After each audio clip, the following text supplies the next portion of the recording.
A very good evening to all of you. If I'm audible and visible and the screen is also visible, please put it down in the chat box. Right, thank you so much. Team PSSC, please let me know if I can begin the session.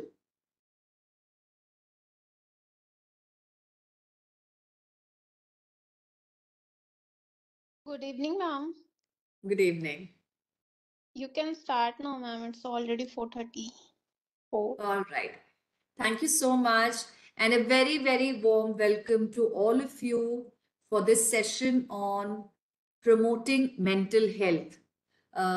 ये topic बहुत important है आज की तारीख में because NEP 2020 कहता है कि mental health of the student has to be considered while we are in the classroom, right? NEP 2020 के कहने या ना कहने से भी हमें ये बात समझ में आनी चाहिए कि स्टूडेंट्स जो हमारे क्लास में हैं उनका मेंटली फिट होना, हेल्दी होना बहुत ज्यादा जरूरी है उनकी पढ़ाई के लिए, उनके वेल ग्रूमिंग के लिए, उनके ग्रोथ के लिए, राइट? सो आज का ये टॉपिक आपके लिए बहुत काम का होगा और आप इससे बहुत कुछ सीखेंगे. And I'm sure at the end of the session, each one of you will go back with a lot of learning. Okay. So without wasting much time, let us start off with the session promoting mental health. सबसे पहले मैं चाहूंगी कि हम लोग पहले समझे कि मेंटल हेल्थ किसे कहते हैं. Why is it important to understand the meaning of mental health? Now, mental health जो है, it includes our emotional, psychological and social wellbeing. जो हमारे मन के अंदर चलता है, हमारे दिमाग के अंदर चलता है, इन सारी बातें, ये सारी बिहेवियरल पैटर्न जो कि हमारे आसपास के लोगों को इफेक्ट भी करता हो. जो चीजें हम सोचते हैं, हम फील करते हैं और हम करते हैं, ये सब चीजें आपकी मेंटल हेल्थ में इंक्लूडेड होती है. So remember that all that happens around us and how we think, feel and act actually affects the mental health of a human being. Okay, now mental health also helps to determine how we as human beings handle stress. Okay, relate to others. हम एक दूसरे के साथ किस तरह का व्यवहार करते हैं, किस तरह का रिएक्शन हम देते हैं, या किस तरह से हम लोग किसी भी चीज को परसीव करते हैं, समझते हैं, और हम लाइफ में जो डिसीजंस लेते हैं या चॉइसेस बनाते हैं वो किस लिए और कैसे सोच के साथ हम बनाते हैं. ये सब चीजें मेंटल हेल्थ में आती है. और ये ध्यान रखिए कि मेंटल हेल्थ का जो सेटिंग इन पीरियड होता है वो आपके बचपन से शुरू होता है और आपके जितने वर्ष की जिंदगी है, जितने साल आप जिंदा रहते हैं, उतने सालों तक आपके अंदर जो सोच विचार और आपकी चेंजेस इन थॉट प्रोसीजर्स होती है उसको इफेक्ट करती जाती है, राइट? ये आपने देखिए, all those who trying to raise hand, the raise hand option is not there. Please make sure that you are paying attention to what is being heard. Okay, Virendra Kumar, please stop raising your hand. I would be, as I told you, there's no point in raising hand. That option is not active here. So WHO के हिसाब से there is no health without mental health. देखिए कितनी बड़ी बात कही है कि अगर आप हेल्थ की बात करते हैं तो आपके कोई भी तरह की हेल्थ की बात हो तो उसमें मेंटल हेल्थ के बिना आप अपने आप को हेल्थ का डेफिनेशन में नहीं बांध सकते, राइट? सो जो हेल्थ को डिफाइन करता है ऑर्गेनाइजेशन WHO, वो कहता है a state of complete physical, mental and social wellbeing and not merely the absence of disease और इन्फिनिटी. जब हम बीमार होते हैं, बुखार आता है या एक हार्ट अटैक आता है या हमें किसी भी तरह की बीमारी होती है, टाइफॉइड हो जाए या जॉन्डिस हो जाए, तो हम क्या करते हैं? हम सीधे डॉक्टर के पास जाते हैं, इलाज कराते हैं, दवा लेते हैं. ये हमारी फिजिकल बीमारियों में गिनी जाती है, राइट? फिजिकल बीमारी को जब हम इतनी इंपॉर्टेंस देते हैं तो हम अपनी मेंटल हेल्थ को क्यों नहीं इंपॉर्टेंस देते? यही आज का मेन मुद्दा है, right? Mental health is clearly an integral part of this definition. जब हम हेल्थ को डिफाइन करते हैं तो physical and mental health both are equally important, and along with it our social well-being। हम जिस सोसाइटी में रहते हैं, हम जिस फैमिली में रहते हैं, जिस माहौल में रहते हैं, उस माहौल का जो हमारा सोशल एग्जिस्टेंस है वो हमारे मेंटल हेल्थ को बहुत हद तक डिफाइन करता है, right? The goals and traditions of public health and health promotion can be applied just as usefully in the field of mental health। देखिए, जब बीमार पड़ते हैं तो हम दवा खाते हैं, ये फिजिकल बीमारी के लिए है। सिमिलरली जब हम मेंटली अनवेल होते हैं तब भी डॉक्टर के पास जाना जरूरी है, दवा लेना जरूरी है, ट्रीटमेंट कराना जरूरी है। ये मत मानिए कि हार्ट हेल्थ, इन्फेक्शियस डिजीजेस हो जाए या टोबैको को कंट्रोल करना है, सिर्फ ऐसे में हमें डॉक्टर की याद आनी चाहिए, right? Mental health is more than the absence of mental health. और जब हम मेंटल हेल्थ की बात करते हैं तो ये बात आप विश्वास कीजिए कि आपके कई सारे physical health issues mental health के कारण भी होता है। जब हम बहुत ज्यादा डिस्टर्ब्ड होते हैं, किसी कारण परेशान होते हैं, तो क्या होता है? हमारा सर दर्द करने लगता है, बेचैनी सी होती है, right? All these things are the effect of mental health on your body, right?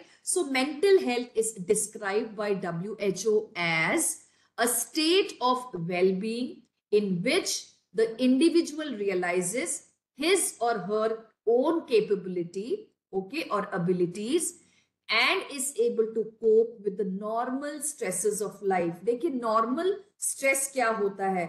आज पानी नहीं आया और हम परेशान हो गए, सुबह सुबह नहाने के लिए पानी नहीं था या खाना बनाने के लिए पानी नहीं था, ये नॉर्मल स्ट्रेसेस में आता है। वंस इन अ वाइल आपके साथ ऐसी कोई इशू हो जाए तो can you hear me? Because lot of people are saying you can't hear me. Am I audible? Dear teachers, am I audible? Yes, please write it down in the chat box that you can hear me. Yes, because when you write that, others can see that they have to check their own system if it is not being audible. Okay, तो जैसे मैंने कहा कि normal stresses को handle करना जो होता है लाइफ में, वो एक रेगुलर चीज होती है। सुबह हम लोग स्कूल के लिए निकलते हैं, भाग दौड़ होती है, खाना बनाना होता है या बच्चों को स्कूल भेजना होता है। ये हमारे नॉर्मल पार्ट ऑफ लाइफ के कारण वो जो हमारे रेगुलर स्ट्रेसेस होते हैं जो हैंडल हो सकते हैं, उस तरह के स्ट्रेसेस होते हैं। और ये आपकी प्रोडक्टिविटी को हैम्पर नहीं करता है क्योंकि ये आपके डेली रूटीन का पार्ट है, राइट?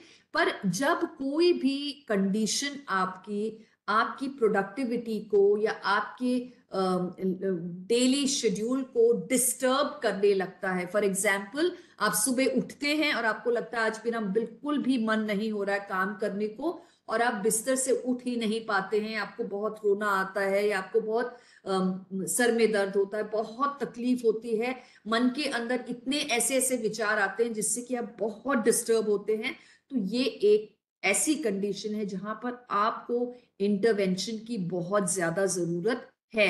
ऐसी स्थिति अगर 1 नहीं 2 3 4 5 10 दिन तक कंटिन्यू होती है तो आपको मानना पड़ेगा कि आपको किसी की हेल्प की जरूरत जरूर है, right? So if you look at the positive sense of mental health, we can say that our complete well-being is possible only when our mind, body and our soul are in sync, right? हम मन से खुश हैं, हम दिमागी तौर से खुश हैं और हम जो भी काम करते हैं उसमें कोई अड़चन इसलिए नहीं आती क्योंकि हम उसमें पूरी तरह से कॉन्सेंट्रेट कर पाते हैं, राइट?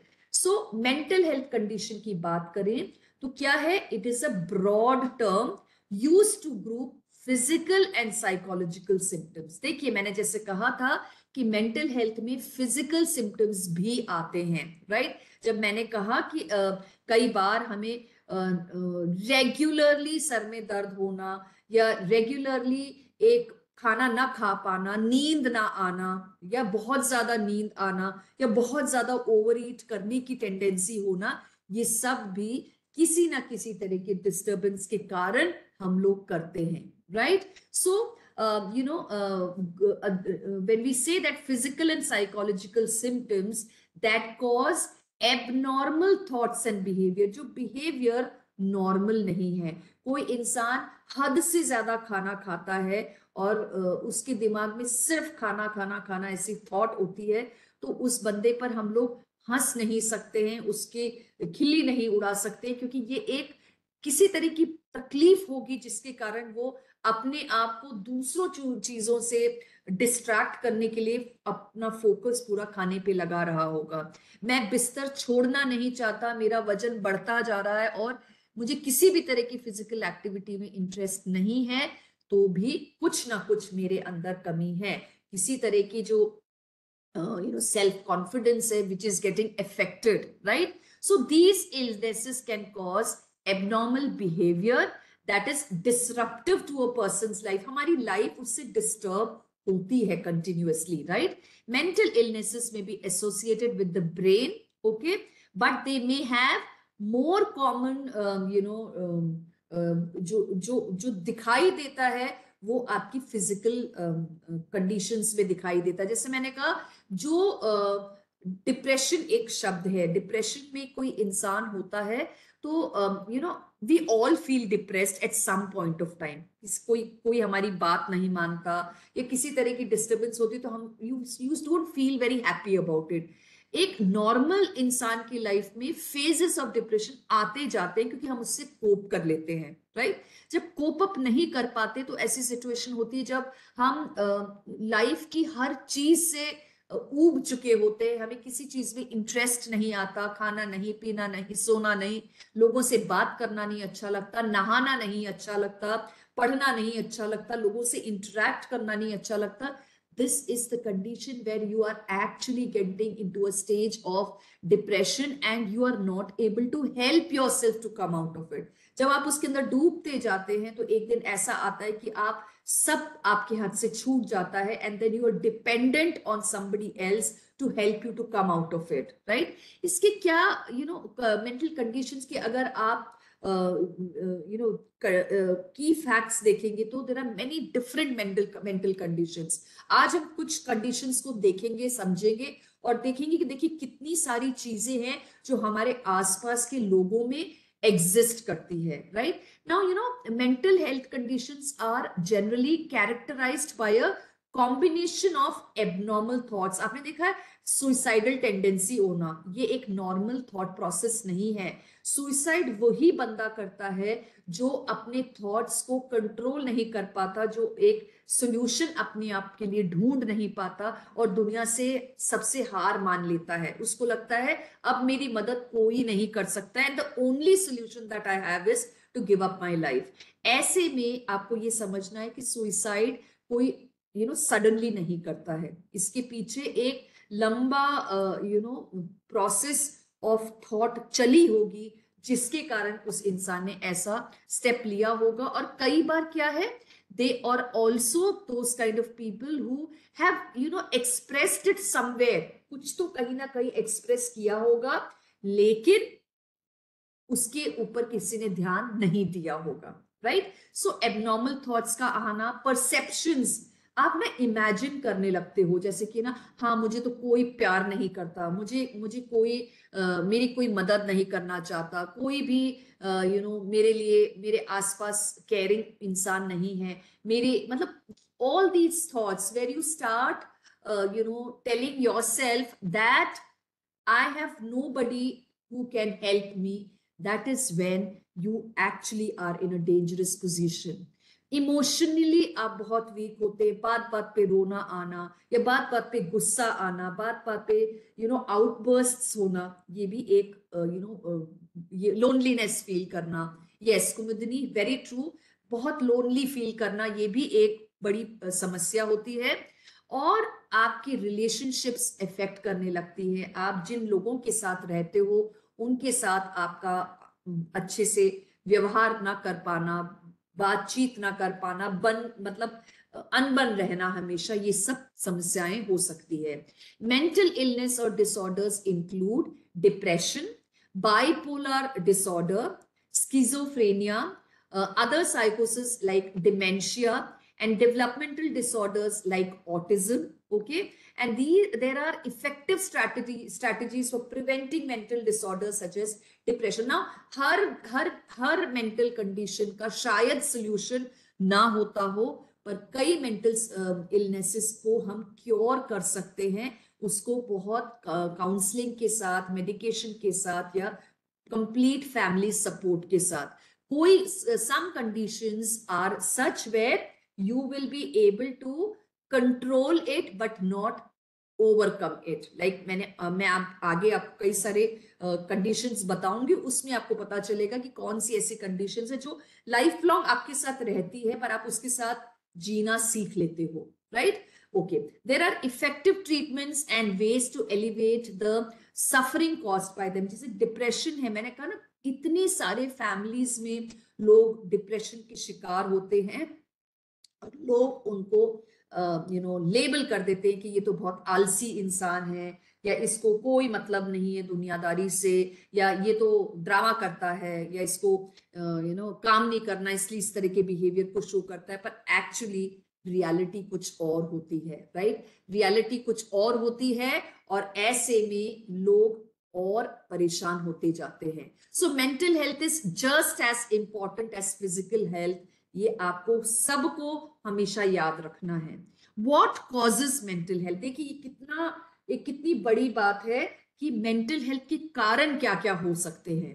देखिए उसमें पहला लिखा है चाइल्डहुड एब्यूज, बचपन में आपके साथ कोई ऐसा हादसा हो जाना जिसके बारे में आप खुलकर किसी से बातचीत ना कर पाए हो, या आप उसको सप्रेस करते चले हो। बहुत सारे फैमिलीज में बहुत सारे बच्चों के साथ सेक्सुअली किसी ना किसी ने उनके साथ गलत व्यवहार किया है, और क्योंकि सोसाइटल प्रेशर से या डर से या घर वालों के डर से वो चुप रह जाते हैं, जिंदगी भर उस टर्मोइल के साथ वो जीते हैं।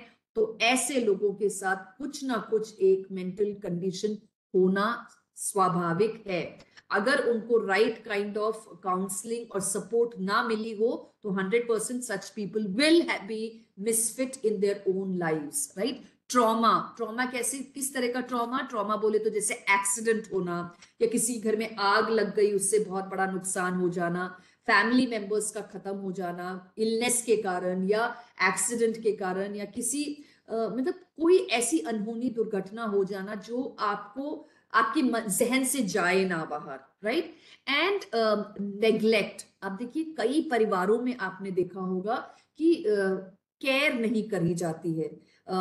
Very sad to say that families जहाँ लड़कियों को बहुत कम इंपॉर्टेंस दी जाती है, कि एक परिवार में 4 लड़कियां हैं, 5 लड़कियां, उसके बाद एक लड़का होता है, तो सारा प्यार दुलार और अटेंशन उस लड़के की तरफ होता है। इन 4-5 लड़कियों के बारे में कोई सोचता भी नहीं है। ये एक बहुत कॉमन कंडीशन है, बहुत पार्ट्स ऑफ इंडिया में ये चल रहा है। आज तक हम इतना आगे बढ़ चुके हैं, पर ये बोलते हैं ना, जेंडर इनइक्वालिटी के कारण नेग्लेक्ट होना बहुत कॉमन है। फिर ऐसे परिवारों में जहां लाइक फादर इज अल्कोहलिक, तो क्या होता है, वो जो कमाता है वो सिर्फ अपने ऊपर खर्च करता है और परिवार को वो नेग्लेक्ट करता है। ना बीवी की चिंता है, ना बच्चों की चिंता है, वो जिंदगी भर उस इनसिक्योर लाइफ के साथ जीते हैं। लोनलीनेस, किसी ने कहा था अकेलापन। आप 10 लोगों के परिवार में रहते हो, लेकिन अगर परिवार वाले आपस में मिलजुल कर प्रेम से एक दूसरे के साथ बातचीत किए बिना अगर रहेंगे तो लोनलीनेस की फीलिंग आती है। लोनलीनेस किन लोगों में पाई जाती है? जो ज्यादातर टाइम, देखिए कितने भी बिजी हो आप, अपने आप को 24 घंटे कामों में डुबो के रखिए, पर अगर आपकी मन की बातों को शेयर करने के लिए आपके लाइफ में एक वो पार्टनर ना हो तो आप लोनली फील करेंगे। वो पार्टनर जो आपकी हर दुख सुख को ना बांट सकता हो तो आप लोनलीनेस जरूर फील करेंगे। एक्सपीरियंसिंग डिस्क्रिमिनेशन एंड स्टिग्मा, गरीबी, बहुत गरीब परिवार से आने वाले बच्चों को स्कूल में कई बार देखा जाता है कि क्योंकि वो बाकी बच्चों के जैसे नहीं होते हैं, तो अंदर ही अंदर उनको वो खाया जाता है कि you know I don't have this and they what will they think about us. तो वो जो वो feeling of you know how people would look at me and think about me, वो भी डिस्क्रिमिनेशन आपको बहुत दुखी कर देता है। स्टिग्मा जो लांछन लग जाता है, कई बार देखा है विडोज, यंग लड़कियां जिनके हस्बैंड की डेथ हो जाती है, दोबारा शादी करने की बात उनसे नहीं करी जाती क्योंकि उनको लगता है कि एक स्टिग्मा है कि सोसाइटी में लोग क्या कहेंगे वाली बात डाइजेस्ट नहीं होती है। और एक्चुअली कई कई young people in life, they lead lives with this societal pressure also, right? फिर है सोशल डिसएडवांटेज। आप उस कैटेगरी को बिलोंग करते हो जहां पर सोसाइटली कोई आपको पूछता नहीं है, जो कास्ट सिस्टम है, बहुत ज्यादा स्ट्रांगली लोग ऊंच नीच का व्यवहार करते हैं, आज भी करते हैं, और वो भी लोगों को दुख पहुंचाता है, परेशान करता है। पावर्टी, गरीबी, डेट, जब आप पे बहुत कर्जा आ जाता है, आपने बहुत जगह से कर्जा लिया है कि आपके परिवार वालों ने किसी से कर्जा लिया है और आप उससे निकल नहीं पाते, उभर नहीं पाते। बिरीवमेंट, जब कोई आपके घर में किसी की डेथ हो जाती है तो आपके लिए बहुत मुश्किल होता है उसमें से निकल पाना। देखिए, हमको सबको पता है कि एक ना एक दिन हमारे परिवार वालों में से या हम में से कोई ना कोई ये दुनिया छोड़ के जरूर जाएगा, लेकिन इस बात को किस तरह से एक्सेप्ट करना है, कैसे लोग आपको तैयार करते हैं आसपास, उसका भी बहुत फर्क पड़ता है। ये सारे कंडीशंस जो मैंने अभी कहे हैं वो आपको कई बार लॉन्ग टर्म स्ट्रेस भी देता है, बहुत दुखी कर देता है मन में से, क्योंकि ये विचार जाते नहीं है तो आप नॉर्मल थॉट प्रोसेसेस में नहीं आते हो। फिर है long term physical health conditions, unemployment और लूजिंग योर जॉब। ये सारी कंडीशंस है, जॉब ना होना। आप सोच के देखिए, अगर आपकी नौकरी आज चली जाती है तो आप उससे कैसे कोप कर पाएंगे। These are things which affect people. अब देखिए, मेन वार्निंग सिग्नल्स जो आपको मिलती है when you have mental health conditions, आप मेंटली अनवेल है, ये पता करने के लिए कुछ सिम्टम्स है जो आप देख सकते हैं यहाँ पर।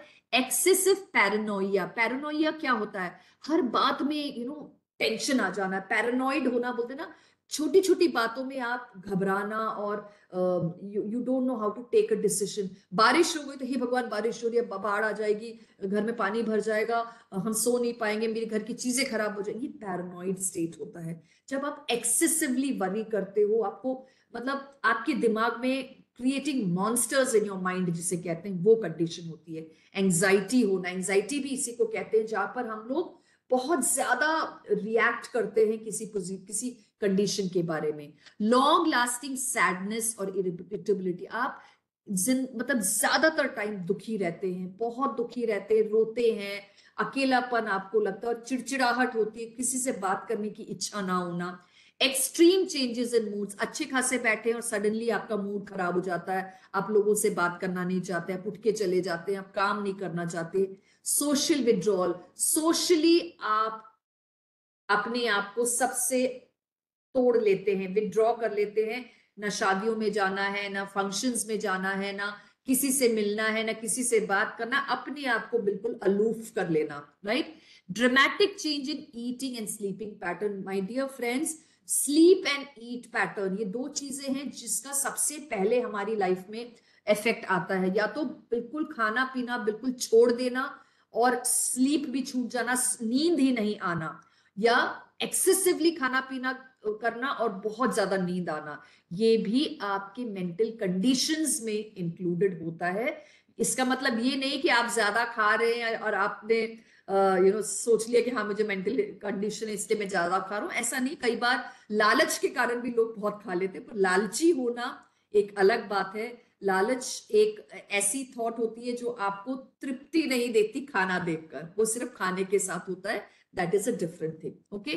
Treatment, just like any other type of illness, mental illness is difficult to live with. हम मेंटल इलनेस के साथ बहुत ज्यादा टाइम तक जी नहीं सकते, क्योंकि वो कहीं ना कहीं आपको अफेक्ट करेगा, राइट? फिजिकल इलनेस की जैसे mental illness can be either short term और लॉन्ग टर्म। अगर टाइमली इंटरवीन कर लिया तो कई बार लोग उसमें से उभर आते हैं। जैसे डिप्रेशन एक ऐसा कंडीशन है जिसमें से लोग निकल जाते हैं अगर उनको कंटिन्यूअस काउंसलिंग और सपोर्ट मिलता है तो, राइट? और sometimes the disorders can become so difficult to live with that the affected person has to spend time in the hospital or he may end his life.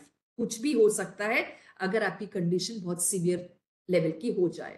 So did you know 1 in 5 children from the age 13 to 18 years will live with a mental illness? आज की तारीख में 1 से लेके 5 बच्चे 13 से 18 साल की उम्र वाली ब्रैकेट में हर first 1 to 5 children have got some or the other mental condition.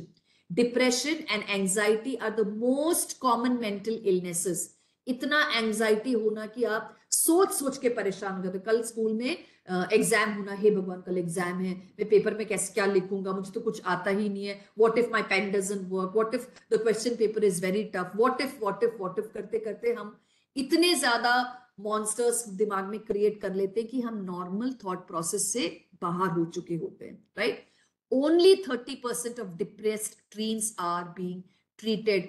कोई पहचानता ही नहीं है किसको मेंटली डिप्रेशन है या किसी भी तरह की परेशानी है, क्योंकि जैसे मैंने आप पहले कहा था, लोग सोचते हैं कि ये तो ड्रामा कर रहा है, या तो इसकी आदत ही ऐसी है, या तो फिर ये इसको और कुछ नहीं सोचता तो मुंह खुला के बैठ जाता है। These are thoughts that other people impose on people who are mentally unwell, right? Mental illnesses can affect our physical health, employment, education and relationships. आपकी लाइफ के जो आसपास लोग हैं उनके साथ आपका रिलेशनशिप गड़बड़ा जाता है, आप जॉब में फुल कंसंट्रेशन के साथ काम नहीं कर पाते हैं, राइट? ये सारी चीजें, पढ़ाई नहीं कर पाते। आज का एक एग्जांपल मैं देती हूँ। आज स्कूल में I am principal in school and there was this एक फादर एंड मदर हमारे पास आए और उन्होंने हमसे कहा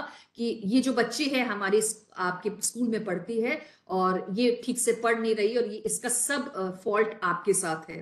तो मुझे उनको समझाना पड़ा कि देखिए मेरे साथ तो बच्चा दिन में 6 घंटा स्पेंड करता है और उसमें अलग अलग टीचर आके पढ़ाती है और हर टीचर क्लास में ये पूछती है कि आपको बात सब पढ़ाया है, वो सब समझ में आया कि नहीं, और बच्चा हाँ जी करके चला जाता है। नहीं भी समझ में आता तो भी हामी भर के निकल जाता है। घर जाके वो पढ़ता नहीं है, एक्यूमुलेट होता जाता है पढ़ाई और एग्जाम से एक दिन पहले सारी पढ़ाई वो करने की कोशिश करता है और वो नहीं कर पाता है और एग्जाम में वो फेल हो जाता है। अब ये बताइए इसमें टीचर की अकेली की कहाँ गलती है? हाँ, टीचर ऑब्जर्वेंट हो सकती है कि अगर बच्चा कंटिन्यूअसली होमवर्क नहीं करके आता है या आपके क्लास में क्वेश्चंस के आंसर नहीं देता है या डल होके बैठता है या कामों को अवॉइड करता है, तो इसमें पढ़ने में कुछ ना कुछ कमी है। This you can find out, but you can't blame the school or the teacher completely for what the child is doing. Believe me, I had to spend 1 hour with the parents to counsel them, make them understand. I called the child, told the child that every day this is the routine that you can make for yourself and this is how you will be successful in your examination work, right? So teachers को भी ये करना बहुत जरूरी है कि अपने सारे बच्चों को पहचानना बहुत जरूरी है, किसके साथ कैसी समस्या है ये देखना जरूरी है, जिससे कि आप उनकी मदद कर सके। अब मेंटल हेल्थ की बात करें तो देखिए सिम्टम्स देखिए क्या क्या होते हैं। एक्सट्रीम वेट लॉस और extreme weight gain, sensitivity to light और साउंड, ज्यादा शोर आवाज से इरिटेट होना, लाइट जली होती तो सब बंद करके अंधेरे में बैठने की इच्छा होना, अपने आप को हार्म करने की आदत, नस काट लेना, एसिड पी जाना या फिर जहर खा लेना, ये सब सेल्फ हार्म वाले आइडियाज होते हैं। और आप इन सब चीजों, ये सुइसाइडल आइडिएशंस होते हैं जो आपके अंदर तब आते हैं जब आपको लगता है कि अब मैं इसमें से निकल ही नहीं सकता, राइट? फटीग होना और सो ना पाना। फटीग का मतलब होता है एक्सेसिव थकान, बहुत ज्यादा थकान, हमेशा लगना कि मैं तो खड़ा ही नहीं हो सक रहा हूँ, मेरे को चक्कर आ जाएंगे, मैं बैठ नहीं पा रहा हूँ, मतलब हमेशा एक लेटने का मन होना, राइट। नेगेटिव सेल्फ कॉन्सेप्ट, जब आपके दिमाग में हर बात पे नेगेटिव थॉट आता हो, किसी ने आपको खाना देने में 5 मिनट लेट कर दिया तो आप सोचने लगे, हाँ मुझे तो कोई प्यार ही नहीं करता, देखो मुझे कोई खाना भी नहीं पूछ रहा है, मुझे खाना भी नहीं दिया अभी तक। और जब खाना आ जाता तो बोलते, हाँ देखो बहुत सबका खाना हो गया तो मेरे सामने लाके खाना पटक दिया है। These thoughts which are with negative concepts are something that affect you, right? Low mood, आपका मूड खराब रहना, कभी भी हंसना नहीं, खुश नहीं होना, पुअर मेमोरी, याद नहीं रहना, कोई भी बातें आपसे पूछना, कल आपको मैंने कहा था ना कि हम लोग आज पार्क घूमने जाएंगे, तो आप बोलते हो कल मुझे तो याद नहीं है हम लोगों ने ये बात करी थी, poor memory. Difficult in concentrating, मैं कुछ बता रही हूं और आपकी सोच कहीं और है, वो जब कंटिन्यूअसली हमेशा ऐसी कंडीशन बनी रहे तो मुश्किल है। फॉल्स मेमोरीज, मतलब आप इमेजिन करने लगते हो कि देखो मेरी मदर इन लॉ मेरे साथ हमेशा ऐसे करती है, वो मेरे पे गुस्सा करती है, वो तो मुझे मारने भी आई थी, ये जो आप बना बना के बातें सोचते हैं, ये भी आपके लिए खतरनाक हो सकता है। पैरानोइया, मैंने आपको समझाया था कि हर चीज में बहुत ज्यादा एंशियस होकर बिहेव करना।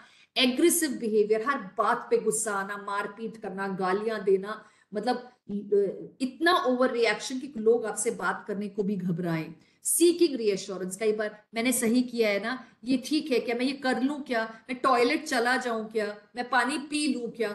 जब कंडीशन खराब होती है मेंटल स्थिति की, तो हर चीज में इंसान कंफर्मेशन लेता है कि क्या मैं ये कर सकता हूं कि नहीं, राइट। सेल्फ सूदिंग बिहेवियर, क्या होता है सेल्फ सूदिंग बिहेवियर? मैं सिगरेट पी लेता हूं तो मुझे थोड़ा सुकून मिलता है, मैं शराब पी लेता हूं तो मुझे सुकून मिलता है, मैं ड्रग्स ले लेता हूं तो मुझे उतनी देर के लिए सुकून मिलता है। ये आपको सेल्फ सूदिंग होता है, पर ये आपका सेल्फ हार्मिंग भी होता है।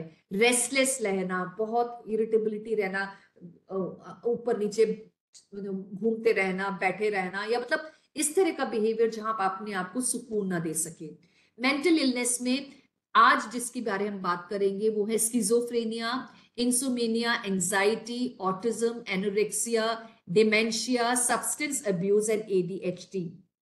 ये सब वो कंडीशंस है जिसके बारे में हम अभी समझेंगे। Let us start with mood disorders. Mood disorders किस तरह के होते हैं? जब आपकी फीलिंग्स आपकी लाइफ में बहुत ज्यादा ऊपर नीचे होता है। देखिए बाइपोलर कंडीशन ऐसी होती है जो एक मेंटल कंडीशन होती है जो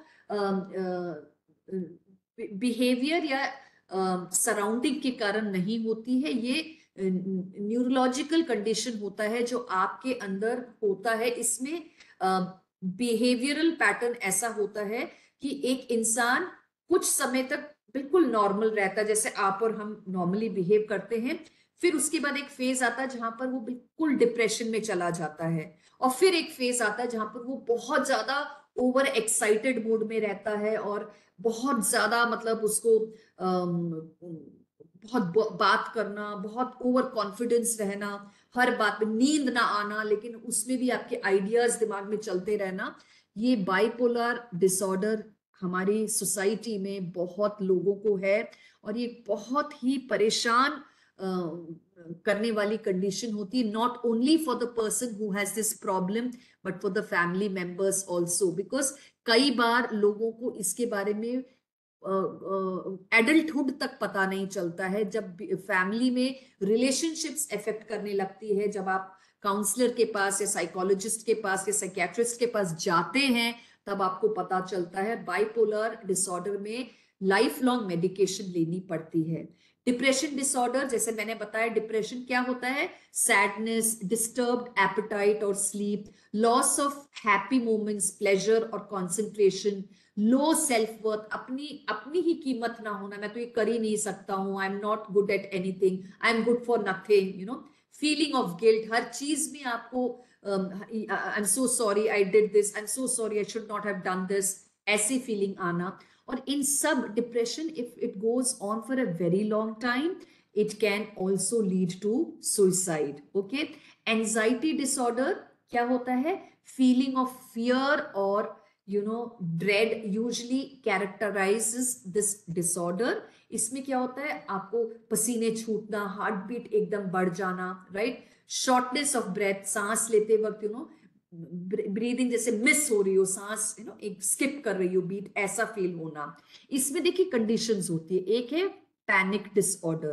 पैनिक डिसऑर्डर क्या होता है, जब आप जैसे बहुत भीड़ में जाते हैं तो आपके हाथ पैर पसीने आ जाते हैं, लोगों से बात करने में आपको उलझन होती है, खासकर स्टेज पे खड़े हो जाओ तो लोगों को फेस करने में आपको दिक्कत होती है, right. All these things are part of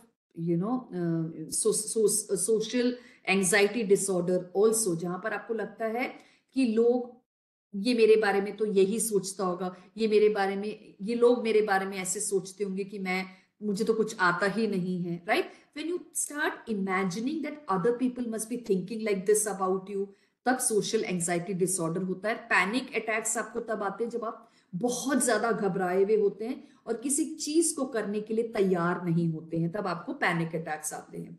phobia आपने सुना होगा, मुझे हाइट से डर लगता है, मुझे पानी से डर लगता है, मुझे you have phobias of height, water, fear of snakes, fear of insects, right? कुछ एनिमल्स या मेडिकल कंडीशंस या सिचुएशंस के बारे में डर बैठ जाना, वो स्पेसिफिक फोबिया कहलाता है। एगोराफोबिया क्या होता है, people with agoraphobia have a fear of public place. वो पब्लिक प्लेस में जाने से कतराते हैं, उनको इतनी पैनिक फीलिंग आने लगती है कि वो उसको बर्दाश्त नहीं कर पाते, राइट। सेपरेशन एंजाइटी डिसऑर्डर, ये सेपरेशन एंजाइटी डिसऑर्डर होता है उन लोगों को, जैसे कि बच्चा पहली बार स्कूल जाता है या बच्चे को आपने रेसिडेंशियल स्कूल में, हॉस्टल में डाला है, तो परिवार से बिछड़ जाता है, तो वो जो सेपरेशन होता है उसके कारण घबराहट होना, एंजाइटी होना, डर लगना कि मम्मा नहीं है, मम्मा के बिना मैं कैसे जीऊंगा, ये separation anxiety order newly married girls में भी कई बार होता है। क्योंकि आप सोचिए 20-25 साल एक घर में रहने के बाद पूरा छोड़ के एक नए घर में जाके एक नई जिंदगी को शुरू करना कितना एक बड़ा कदम होता है। ऐसे में कई बार लड़कियों के साथ भी एंजाइटी, सेपरेशन एंजाइटी डिसऑर्डर्स हो जाते हैं। साइकोटिक डिसऑर्डर में जैसे स्कीजोफ्रेनिया है। स्कीजोफ्रेनिया एक बहुत ही परेशान करने वाली बीमारी है। इसमें क्या होता है कि लोग जो होते हैं वो बहुत अजीब से बिहेव करते हैं। लाइक आप सब्जी काट रहे हैं नाइफ लेके, और स्कीजोफ्रेनिक पर्सन अगर आपको देखता है तो वो इमेजिन करने लगता है कि अब ये सब्जी नहीं काटेगा, इसी नाइफ से मेरा गला काट देगा, राइट। या ये नाइफ से वो इस कमरे में जितने लोग हैं उसको वो हार्म करने की कोशिश करेगा। सो schizophrenic people will start imagining things and they will behave in such a way that you will feel that they are abnormal. They are actually imagining and they are seeing it around them. उनको लगता है कि उनके साथ ऐसा हो रहा है और वो अपनी फीलिंग्स और रिएक्शंस उसी तरह से देते हैं। हेल्यूसिनेशन जिसे कहते हैं, वो हेल्यूसिनेट करने लगते हैं कि यहाँ पे 4 लोग खड़े। कई बार होता ना, मुझे ना, मैं जब सोने गया बेड में तो बेड के नीचे मुझे एक आदमी दिखाई दिया, या मैंने पर्दा खोला तो पेड़ों के बीच में से मुझे एक चेहरा नजर आया। ये जो डरावनी बातें लोगों के मन में आती है, हियरिंग ऑफ वॉइसेस और seeing faces when they do not exist in reality. These are psychotic disorders and this is part of schizophrenia, right? Autism एक अगेन न्यूरोलॉजिकल इशू होता है और आजकल हमारे आसपास ऑटिस्टिक बच्चे बहुत ज्यादा हैं। ऑटिस्टिक बच्चे वो होते हैं जो सोशली एक दूसरे के साथ कनेक्ट नहीं कर पाते। बचपन में ही आप देखेंगे कि वो बोलने में थोड़ा लेट बोलते हैं, आंखों से मतलब they can't interact with each other, eye contact नहीं होता उनमें, they will not be able to make friends, they will not be able to talk very normally with everyone, socially disconnected होते हैं, अपनी ही इंटरेस्ट होते हैं और ऑब्सेशंस होते हैं। जैसे मैंने बताया ना, बहुत ज्यादा लाइट उनको परेशान कर सकती है, बहुत ज्यादा आवाज उनको परेशान कर सकती है। कुछ हैबिट्स वो ऑब्सेशन के साथ करते हैं, जैसे I'll give you one example. There was this child in my class years back.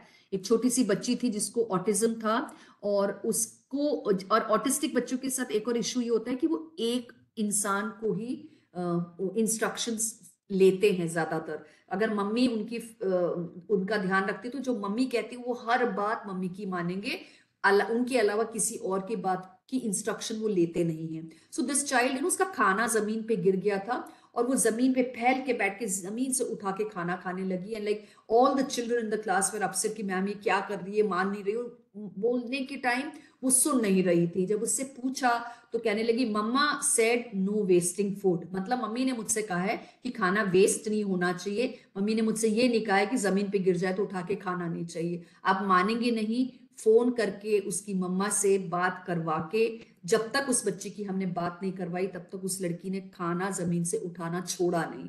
So such things also happen because they are very very rigid in their behaviour. तो कई बार ऑटिस्टिक बच्चों की आईक्यू अगर नॉर्मल होती है तो वो normal schools में पढ़ लेते हैं. आईक्यू अगर लो होती है तो उनको स्पेशल स्कूल्स में भी डालने की जरूरत पड़ सकती है. राइट. इंटेलेक्चुअल डिसेबिलिटी, जब आपका इंटेलेक्चुअली आप वीक हो, जैसे मेंटल रिटार्डेशन होता है, मेंटली थोड़ा रिटार्डेड होता है. आप कोई बात बोलते हैं तो उसको समझ नहीं आती है, आपको बहुत बार समझाना पड़ता तब उसको वो बात समझ आती है. तो these things happen when you have mental retardation. देखिए, चाहे मेंटल रिटार्डेशन हो या ऑटिज्म हो या स्किजोफ्रेनिया हो या फिर जैसे मैंने आपको बताया बाइपोलर डिजीज, ये इन सब का कोई सोल्यूशन नहीं है. इनको मैनेज कर सकते हैं अलग अलग तरह से. आप ऐसी लोगों को बेहतरीन तरीके से समझ के उनको फैसिलिटेट करके ही उनके साथ आप जिंदगी बिता सकते हो. एक और कंडीशन है ADHD. ADHD होता है attention deficit hyper active disorder. आपकी क्लास में ADHD वाले बच्चे बहुत सारे पाए जाते हैं. वो बच्चे जो हमेशा भागते रहते हैं, काम नहीं करते, उनका सामान फैला रहता है, होमवर्क नहीं करते, क्लास वर्क नहीं करते, बहुत ज्यादा तंग करते हैं एक दूसरे को, सामान लेना, तोड़ना, फोड़ना, मतलब जो बहुत ज्यादा ओवरली रेस्टलेस होते हैं क्लास में, ऐसे बच्चों को ADHD होता है. और ADHD अगर एक्सेसिवली हाई हो तो बच्चे को मेडिकेशन पर भी रखने की जरूरत पड़ जाती है. एनोरेक्सिया नर्वोसा, ये वो चीज है जहां पर बॉडी वेट को लेके लोग बहुत ज्यादा कॉन्शियस हो जाते हैं. और ये वो लोग होते हैं जिनको वेट पुट ऑन करने से डर लगता है. तो उनको लगता है कि एक घूंट पानी भी पी लिया तो मेरा वेट बढ़ जाएगा, और वो मतलब बुरी तरह से अपने आप को कंट्रोल करने की कोशिश करते हैं. और एनोरेक्सिया वाले लोगों को हमेशा लगता है कि मेरा वेट बढ़ रहा है, मेरा वेट बढ़ रहा है, मुझे मुझे ये भी नहीं खाना चाहिए, ये खाया तो इसमें इतने कैलोरीज होते हैं, ये खाया तो वो हो जाएगा, और भूख लगी तो मुझे ये भी नहीं खाना चाहिए, पानी पीना चाहिए. All those thoughts. Right. Binge eating उसका ऑपोजिट होता है, जहां पे लोग खाना खाने के बाद भी उनको लगता है कि मेरा पेट ही नहीं भरा, मुझे और खाना है, और खाना है, और इस और खाने के चक्कर में वो इतना ज्यादा खा लेते हैं कि उनका वेट एक्सेसिव हो जाता है. राइट. बुलिमिया एक अनदर कंडीशन होता है, ये भी another form of binge eating होता है. इसमें क्या होता है, इंसान खूब ज्यादा खाना खा लेता है, उसके बाद उसको गिल्ट फीलिंग आती है कि भाई मैंने इतना खा लिया, तो मुंह में उंगली डाल के उल्टी करना, या लैक्सेटिव्स खूब सारा खा लेना, और एक्सेसिव एक्सरसाइज करना, मतलब किसी तरह से अपना वो पेट में गया हुआ खाना उसको किसी तरह से बाहर निकालना या उसको बर्न कर देना ही उनका एक थॉट प्रोसेस होता है. मिरर में वो अपने आप को देखते हैं तो उनको लगता है कि मेरा शरीर तो इतना ज्यादा है, जबकि वो कितने भी पतले हो, उनको मिरर में अपने आप को देख के आई am so fat, I am so fat वाली फीलिंग आती है. राइट. स्लीप डिसऑर्डर, इसमें इंसोमेनिया मेजर है. इंसोमेनिया क्या होता है, जब आपको नींद ही नहीं आती, रात भर आप उल्लू की जैसे जागते हो, आपके थॉट्स चलते रहते हैं, आपके दिमाग में इतने सारे थॉट्स आते हैं कि आप परेशान हो जाते हैं, आपको नींद ही नहीं आती. राइट. एक और कंडीशन होती है जहां पर एक्सेसिव नींद आती है, आपको जब देखो नींद ही आती रहती है. ये भी एक बहुत डिस्टर्बिंग कंडीशन होता है. पर्सनैलिटी डिसऑर्डर्स की अगर बात करें तो देखिए, पैरानॉइड पर्सनैलिटी डिसऑर्डर एक होता है जिसमें कि एक्सेंट्रिक वे ऑफ थिंकिंग होती है. हर बात में लोगों की अजीब सी थॉट होती है कि कोरोना में जैसे होता था, कई बार देखा था ना, हाथ धो रहे, रगड़े जा रहे, रगड़े जा रहे, रगड़े जा रहे, मेरे हाथ में नहीं, कुछ है, कुछ है, कुछ है वाली फीलिंग होना, लोगों से नहीं मिलना, मतलब नॉर्मली भी जिनको पैरानॉइड पर्सनालिटी डिसऑर्डर होता है उसको लगता है कि सब लोग आसपास मेरा बुरा करने के लिए ही बैठे हैं, उनको हर इंसान में हैवान शैतान नजर आता है, राइट? सो दिस इज, हाँ, मैनिया होता है kind of, yes it is a kind of a mania. Anti social personality disorder क्या होता है, जहां पर लोगों को के दिमाग में वायलेंस, मारपीट करना, यही एक नॉर्मल थॉट प्रोसेस में भी होता है। उनको सोशल नॉर्म्स के साथ रहना पसंद नहीं है, रूल्स एंड रिगार्ड कंडीशंस उनको नहीं पसंद है, उनको सब चीज सोशली अगेंस्ट करना होता है, राइट? अब देखिए ये जो क्रिमिनल्स होते हैं, टेररिस्ट्स होते हैं, वो सब इस तरह की पर्सनालिटी में ढाले जाते हैं या ढले हुए होते हैं, that is why they behave like this. फिर एक ओसीडी नाम की बीमारी है जिसको कहते हैं ऑब्सेसिव कंपल्सिव डिसऑर्डर। आपने देखा होगा कुछ लोगों को सफाई का भूत होता है, आपने कोई भी चीज रखी है उसको, वो बंदे को जिस तरह उसके दिमाग में होता है वैसे ही होना चाहिए। पेंसिल अगर मैंने, आप देखिए इस पिक्चर्स में लास्ट वाली पिक्चर देखिए कैसा रखा है, पेंसिल्स एकदम एक ही डिस्टेंस में रखी गई है, क्लिप्स भी एक कलर एक साथ एक तरह से स्केल से नाप सकते हैं ऐसे रखी हुई है। ऑब्सेसिव कंपल्सिव डिसऑर्डर वाले लोगों को नॉर्मल लोगों के साथ रहने में बड़ी दिक्कत होती है, कमरा गंदा हुआ तो उनको तकलीफ होती है, उनको अपनी तरह से सफाई पसंद होती है, बहुत सारी चीजें उनके हिसाब से, अगर उनके हिसाब से नहीं होता तो वो बहुत ज्यादा डिस्टर्ब हो जाते हैं और वो ऑर्डरलीनेस उनकी एक तकलीफ मानी जा सकती है। बॉर्डरलाइन पर्सनालिटी डिसऑर्डर अगेन वो वाली डिसऑर्डर होती है जहां पे कुछ हद तक इंपल्सिव होना, अनस्टेबल एक सेल्फ इमेज होना, इंटरपर्सनल रिलेशनशिप्स में गड़बड़ होना, मारपीट करना, फैमिलीज में आप देखते हैं ना कुछ लोग होते हैं ओवरली दूसरों को परेशान करते हैं, उनको उनको बहुत समझाना पड़ता तब जाके उनको बात समझ आती है, राइट? सो सब्सटेंस यूज, हमने देखा है लोग अल्कोहल, टोबैको के एडिक्ट्स हो जाते हैं। देखिए एडिक्शन एक बहुत तकलीफ वाला कंडीशन होता है, not only for the person who is facing it but more for the people who are living with them, right? क्योंकि क्या होता है, जो लोग अल्कोहलिक लोगों के साथ रहते हैं या ड्रग एडिक्ट्स के साथ रहते हैं, उनकी जिंदगी बहुत ही दुखदाई होती है। और सबसे दुख की बात है, कोई भी सब्सटेंस अब्यूज चाह के नहीं करता है। देखिए पहले पहले कैसे स्टेजेस आप पढ़ेंगे, अगर स्टेजेस ऑफ सब्सटेंस यूज में आप पढ़ेंगे, पहला पहला स्टेज होता है एक्सपेरिमेंटल यूज, वो खाली एक्सपेरिमेंट करने के लिए यूज करना शुरू करता है दोस्तों के साथ, कभी ये सोच के let me also enjoy and see, फिर वो रेगुलर यूज में आने लगता है दोस्तों के साथ, फिर वो उधर ही उन्हीं उन्हीं लोगों के साथ रहता है जो इन सबको यूज करता है। फिर वो स्टेज आ जाता है जब उसके बिना वो रह नहीं पाता, और फिर ऐसा स्टेज जहां पर वो एडिक्शन वाले में आ जाता है, नहीं मिले तो इरिटेशन होना, लड़ाई करना, मारपीट करना, चोरी करना, ये सारी चीजें आ जाती है। सो ये एडिक्शन वाली स्टेज है। सब्सटेंस अब्यूज में देखिए काउंसलिंग, मेडिकेशन, हॉस्पिटलाइजेशन, रिहैबिलिटेशन और हॉस्पिटल, ये सारी चीजें बहुत इंपॉर्टेंट होती है। और इन लोगों में बहुत पेशेंस के साथ उनको हैंडल करना पड़ता है। आप कभी भी इन लोगों के साथ उनको ब्लेम करके, उनको मार के या उनके साथ लड़ाई करके उनको ठीक नहीं कर सकते।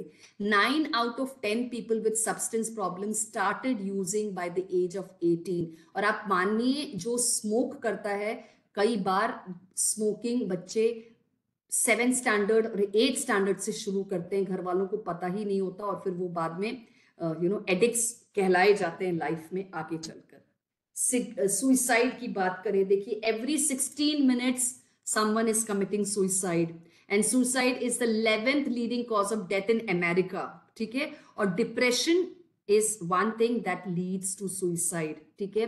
वार्निंग साइंस फॉर सुइसाइड, देखिए अगर कोई सुइसाइडल टॉक करता है कि मुझे तो जीने का मन ही नहीं है, मर ही जाना चाहिए, काश मैं मर जाता, या मैं जिंदा रह के क्या करूंगा, ऐसी थॉट अगर किसी के अंदर अत्यधिक है तो आपको ये एक वार्निंग साइन है। दूसरा है अपने आप से हेट्रेड होना, I am good for nothing, nobody loves me, I can not even, I don't look good, I am so ugly, all these thoughts are also very scary. Unbearable pain, जिसको जिसको दुख इतना ज्यादा है वो बेयर नहीं कर सकता ऐसा कंडीशन, मतलब अपने आप को वो दुख से उभार नहीं पाता, ये भी एक वार्निंग साइन होता है। फीलिंग ऑफ बर्डन, मैं तो बोझ हूं आपके ऊपर, मैं अपने आप कुछ नहीं कर सकता, मेरी डिपेंडेंस आपके ऊपर है, ये सोच। Feeling of not belonging, nobody loves me, I don't have anyone in my life whom I can talk to, I can be I can get support from। नींद ना आना, अल्कोहल और ड्रग्स का यूज बढ़ जाना, right. Loss of interest in activities, किसी भी काम में इंटरेस्ट ना होना। मूड चेंज होना, सडनली मूड चेंज होना, अभी खुश है पर उसके बाद बहुत ज्यादा एक एक्सट्रीम मूड चेंज में आ जाना। और अकेलापन, किसी के साथ बैठना नहीं, बात नहीं करना, not liking to be part of anyone। So this is something that can cause a person to lead to suicide, right? World Mental Health Day मनाया जाता है, और 10th October world mental health day होता है। और ये इसलिए मनाया जाता है जिससे कि लोग समझें कि क्या क्या कारण हो सकते हैं हमारे आसपास जिससे कि लोग परेशान होते हैं। Mental illness as a stigma, मैंने जैसे बताया ना, जिस घर में एक ड्रग एडिक्ट होता है, लोग आपस में मतलब उसके बारे में दूसरों से बात करने में घबराते हैं, उनको लगता है लोग क्या कहेंगे। इस लोग क्या कहेंगे, इस शेम के कारण, इस ब्लेम के कारण, इसको सीक्रेटसी के साथ रखना, लोगों से उसको अलग रखना, ये सारी चीजों के कारण वो इंसान जो वो झेल रहा है, वो अपने आप को क्रिमिनल से कम नहीं महसूस करता, क्योंकि उसको लगता है all the people around me think so badly about me. वो चाहता भी हो कि उसमें से निकल जाए, पर ये लोग क्या कहेंगे वाली स्थिति के कारण उससे उभर नहीं पाता, right. What mental health stigmas sound, जिसके साथ ये मेंटल हेल्थ की स्टिग्मा वाला कंडीशन होता है, जो मतलब सफर कर रहा होता है, यू आर उस पर विश्वास नहीं होता, तुम झूठ बोल रहे हो, तुम तो कभी सच बताते ही नहीं हो, can't you just choose to be happy. ये ना डिप्रेशन के लोगों के साथ होता है, क्या तुम खुश नहीं रह सकते कभी भी, तुमको ना झूठ ही बोलना होता है। और मोटापा है किसी को जो ओबिसिटी से लड़ रहा है क्योंकि उसको बिंज ईटिंग की हैबिट है, तो बोलते क्या तुम एक्सरसाइज करके पतले नहीं हो सकते हो, तुम दूसरे लोगों के जैसे नहीं बन सकते हो। ये थॉट्स लोगों को परेशान कर जाती है। 1 in 5 Indians are suffering with depression. 42% of people working in offices are anxiety और डिप्रेशन के शिकार होते हैं। 150 million people across India are facing depressive behavior and habits। और देखिए 3/4 of mental health problem manifests under 25 साल के कम उम्र वाले बच्चों में बहुत ज्यादा, 3/4 कंडीशंस वहां पर है। 16 to 24 वाली एज में भी बहुत कंडीशंस है। 1 in 4 चिल्ड्रन, इमेजिन। और 40 adolescents at least in a year commit suicide. ये एक बहुत डरावना स्टेट है। देखिए अगर आपने देखा हो, do you ever often feel very angry और वेरी वरिड? अपने आप के साथ एक क्वेश्चंस करिए, do you feel very angry और very worried? Do reckless things that come could harm you और अदर्स? आपके दिमाग में मैं अपने आप को खत्म कर दूं, या मैं ट्रेन के नीचे चला जाऊं, या बिल्डिंग से कूद जाऊं, आग लगा लूं, ऐसी थॉट प्रोसेस अगर कभी कोई कहता भी है तो please don't take it lightly, because उसके दिमाग में अगर ये बात आई है तो कुछ ना कुछ उसको खा रहा होगा, तभी ऐसी बातें वो कर सकता है। Think your mind is controlled और आउट ऑफ कंट्रोल। या तो आपको लगता है कि मुझे बिल्कुल बांध के रखा गया, मैं फ्री नहीं हूं, या फिर मुझे कोई अपने साथ लेके बात क्यों नहीं करता है, ऐसी फीलिंग आना, राइट। मेंटल हेल्थ प्रमोट करने के लिए पॉजिटिव रहना बहुत जरूरी है। एक गुड वर्क लाइफ बैलेंस होना बहुत जरूरी है। एक्सरसाइज करना, योगा करना, मेडिटेशन करना, म्यूजिक सुनना, ये सारी चीजें आपके लिए बहुत जरूरी है। स्टे कनेक्टेड, लोगों के साथ बातचीत करना, अपने मन के दुख को बांटना बहुत जरूरी है। अच्छे से सोना, किसी भी तरह के एडिक्शन से दूर रहना, एक्टिव रहना बहुत जरूरी है, क्योंकि अगर आप एक्टिव नहीं रहेंगे तो आपके अंदर टॉक्सिक्स भरते चले जाते हैं, राइट। मेंटल हेल्थ में ग्रुप थेरेपी, मेंटल हेल्थ में communication support group, medication, family support और एजुकेशन जैसे आप समझते हैं, आज मैंने आपको इतनी सारे कंडीशंस बताए, अगर आप इन कंडीशंस को डीपली पढ़ के इनके बारे में समझेंगे तो आपको पता चलेगा कि they are so important in life to know. ये मैंने आपको बताया, talk about your feelings, it's okay to be less than perfect. कोई जरूरी नहीं है कि हम परफेक्ट इंसान बने, हमारे इम्परफेक्शंस के साथ भी हम जिंदगी बिता सकते हैं। एक्टिव रहना, खाना ठीक से खाना, avoiding alcohol, staying in touch with people, asking for help. Please, अगर कभी परेशानी होती तो पूछिए लोगों से, क्या ये मेरा ये बिहेवियर नॉर्मल है, क्या मुझे ऐसा करना चाहिए। मी टाइम, अपने लिए समय निकालना, अपने अपने अपने को जो अच्छा लगता है वो सब काम करना, right. Do things you are good at, जिस चीज में आप अच्छे हैं उन कार्यों को करें। जो नहीं आता है या तो उसको सीखने का प्रयास करें, या फिर आप नहीं कर पाते उसको एक्सेप्ट कर लें। सेल्फ एक्सेप्टेंस बहुत जरूरी होती है, और लोगों की केयर करें, साथ में अपनी भी केयर करें, राइट। स्कूल्स में भी promoting mental health is very important. देखिए, स्टूडेंट्स को हेल्दी खाना, ये मोबाइल जैसी चीजों से कैसे उसको इफेक्टिवली यूज कर सकते हैं rather than becoming the addict is also very important to be told. School में physical activities, meditation, art activities, music, इन सबको बहुत इम्पोर्टेंस देना जरूरी है। सिर्फ पढ़ाई सब कुछ नहीं होता है, बहुत सारी चीजें को करिकुलर एक्टिविटीज से भी रिलैक्सेशन देता है, राइट। बहुत इंपॉर्टेंट है कि आप अपने स्कूल में भी बुलिंग वगैरह ना होने दें। सेक्स एजुकेशन टाइमली उनके एज के हिसाब से उनके साथ डिस्कस करें। करिकुलम बैलेंस्ड हो, अनहेल्दी कॉम्पिटिशन्स पे ना दिमाग लगाएं। बच्चों को बताएं कि एग्जामिनेशंस आर इंपॉर्टेंट, बट अपने रिजल्ट को अपने रिजल्ट से कंपेयर करें, दूसरों से कंपेयर करके कोई फायदा नहीं है, right. Talk with everyone you know, open up about your experiences, right. It is important that you talk about your problems to others. अपनी प्रॉब्लम के बारे में बिना घबराए लोगों के साथ जब आप शेयर करते हैं तो लोग सीखते हैं। देखिए, it's such a beautiful thing which is written here. Reach out and help others. See the funny side of life. हर चीज में कहीं ना कहीं एक फनी एलिमेंट होता है, वो भी तो देखिए। Learn something new, catch up with friends, have an early night, जल्दी सो जाइए किसी दिन, ऑर्गेनाइज योर डे, प्लान करिए अपने दिन को, ask for help, talk to people, take time out for yourself, go for a walk, eat healthy, right. ये सारी चीजें आपको बहुत मदद करेगा। बॉडी को एक्टिव रखना, माइंड को एंगेज्ड रखना, स्पिरिट में giving care to give it to others, connect with people, notice what is around you, right. This is very very important. ADHD, anxiety disorder, mood disorder, eating disorder, autism, ये सारी बीमारियां आपके classroom में मौजूद है। ये आपकी जिम्मेदारी है कि आप उसको ऑब्जर्व करें, देखें, सीखें, समझें, और फिर बच्चों के साथ आप इंटरैक्ट करें। सो things that will help children, always be ready to hear them, to be affirmed। उनको बताइए कि आप उनके लिए अवेलेबल हैं, उनको बताइए कि you are such a blessed human being that you are born in this world. Be supportive, tell them what is safe, what is unsafe, hug them whenever they are upset or scared, right. And tell them that people are available to help them out, right. Talk about your feelings, stay active, eat well, take a break, keep in touch with people, do something you are good in, ask for help, care for others, and cry whenever you want to cry. रोने में कोई शर्म नहीं है, रोकर अगर हमारा दुख बाहर निकल जाता तो रोने में कोई बुराई नहीं है, right.